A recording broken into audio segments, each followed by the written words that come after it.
Let's go to KwaZulu-Natal now.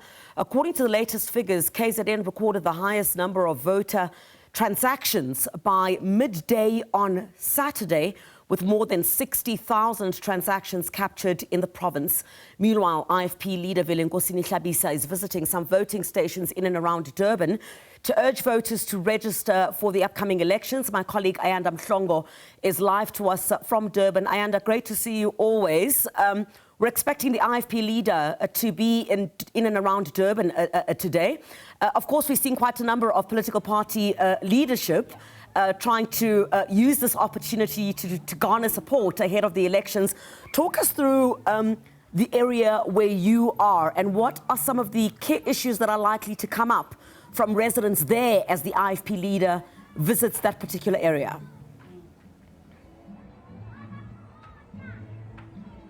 Chris, a very good morning to you and good morning to our viewers. We're coming to you from oThongathi, and I can tell you really that among the voting stations that we have passed or visited from yesterday and today, Chris, that this has really been quite busy. We've seen a number of people that have been coming in and out of this voting station. Just the mood in this particular area, you can just get a sense that people here are eagerly awaiting the November 4th election, and people are indeed coming through to ensure that they are registered to vote. And just one or two people that I've had an opportunity to engage with saying that this is an area, of course, where they still require certain services in terms of service delivery. I mean, driving past, and whilst, yes, some of the roads may be pretty decent gravel roads, but they are part of this particular area where there is still a lot that still needs to be done in terms of service delivery,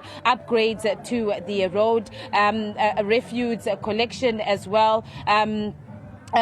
Electricity, water is another major challenge in this particular area, but across the eThekwini municipality. Of course, we are waiting the arrival of IFP President Velinkosini Hlabisa. This is going to be the first of 3 voting stations in the eThekwini metro that he is going to be visiting here today. Of course, there are other IFP leaders across the country as well, not just here in KwaZulu-Natal, that have been deployed across the country as part of the party's campaign to encourage eligible voters to come through and ensure that they are registered to vote. We've been saying since yesterday, Chris, that this registration weekend, of course, it's important. It's the second and the final voter registration weekend, and so people really need to go out and ensure that they are registered to vote. Of course, I mean, just looking at, as I was saying, the numbers of people that we've been seeing come through here, really encouraging, and that speaks broadly to the numbers in KwaZulu-Natal,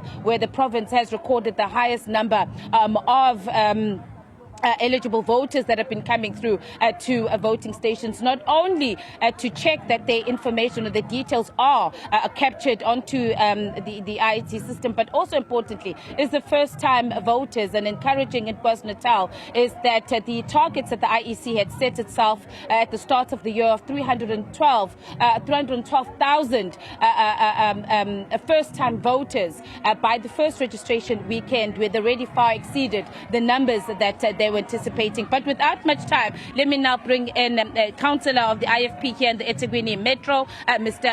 Nkosi, of course, as he awaits the arrival of the president of the IFP. Mr. Nkosi, thank you so much for your time. I've just been saying that we're seeing a number of people that this seems to be one of the biggest VDs in this particular area. It must be quite encouraging as political party leaders, as today you are going out crisscrossing the eThekwini Metro to encourage people to ensure that they come out and register to vote.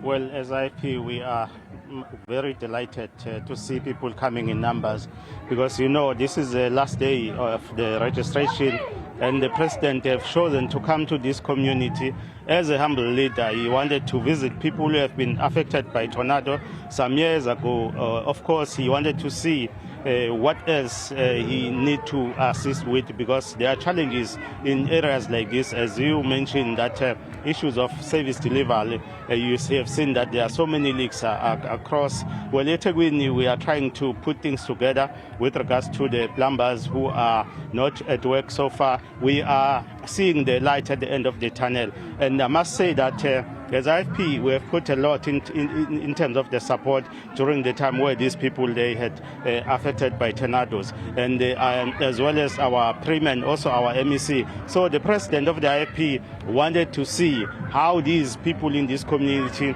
live, and wanted also to encourage those who have not come out to register, so then they will have time to vote. Because if you don't go and register, come the time of the election, you want to change the government, you can't, because you have not registered. So it is in that light where the president is said, then we go to eThekwini, where there is the largest population, and encourage people to ensure that build your future by ensuring that you register and then form the government. If you are not happy about the current government, then this is a right time to ensure that you are going to vote on the 4th of December.